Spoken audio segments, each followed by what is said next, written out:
എല്ലാവർക്കും നമസ്കാരം. ഇന്നത്തെ ശുഭചിന്ത: പരാജയം വിജയത്തിൻ്റെ മറുവശമല്ല, വിജയത്തിൻ്റെ ഭാഗം തന്നെയാണ്. പരാജയത്തിലൂടെയേ വിജയത്തിലേക്ക് കടക്കാനാകൂ.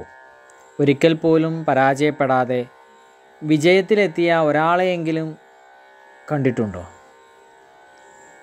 ഇല്ലെങ്കിൽ പരാജയപ്പെടാൻ ആരും ഭയക്കേണ്ടതില്ല. കയ്പുള്ള ഗുളിക നാം ചവയ്ക്കാറില്ല, വിഴുങ്ങാറാണ് പതിവ്. ജീവിതത്തിൽ അപമാനം, പരാജയം, വഞ്ചന തുടങ്ങിയ കൈപ്പേറിയ അനുഭവങ്ങളെ വിഴുങ്ങിക്കളയുക. ജീവിതത്തിലെ നല്ല ഓർമ്മകളെ മാത്രം അയവിറക്കുക. എന്തിനും ഏതിനും ഒരു സമയമുണ്ട്. ആ സമയം സമാഗതമാകുമ്പോൾ കാലേക്കൂട്ടി കൽപ്പിച്ചു വെച്ചിരിക്കുന്ന കർമ്മം നമ്മെ തേടിയെത്തും. എല്ലാവർക്കും നന്മകളുണ്ടാകട്ടെ. എല്ലാവർക്കും ജീവിത വിജയം ഉണ്ടാകട്ടെ. നന്ദി, നമസ്കാരം.